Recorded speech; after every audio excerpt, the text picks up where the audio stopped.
بسم اللہ الرحمن الرحیم.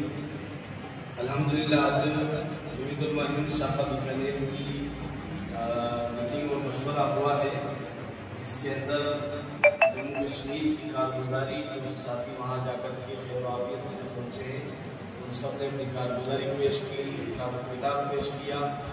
اور خوشخبری یہ ہے کہ ہماری طرف سے دوبارہ جانے کا ارادہ بھی ظاہر کیا گیا اور یہ باقی مشورے کے لیے بھی ہوا ہے.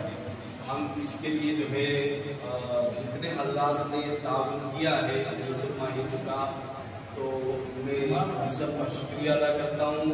اور خاص طور سے جو ادھمپور کے جموں کے جو احباب تھے، جنہوں نے اس سلسلے میں ہماری رہنمائی فرمائی، تعاون فرمایا، کوششیں کی، ہمارے ساتھیوں کے ساتھ دن رات لگے رہے اور بغیر کسی مذہبی بھید بھاؤ کے انہوں نے جو ہے وہاں لوگوں تک مدد پہنچانے میں، راحت پہنچانے میں جو ہے بڑی کوششیں کی ہیں. میں ان سب کا اپنی طرف سے، جمیعت علماء ہند کی طرف سے، حضرت صاحب کی طرف سے اور پورے بیکانیر کی طرف سے شکریہ ادا کرتا ہوں.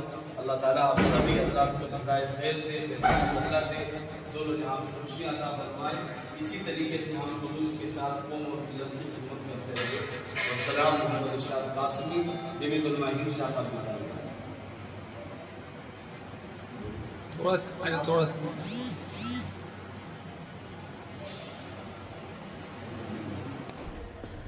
Thanks for watching. Don't forget to like, comment, share and subscribe to Al Wahid channel.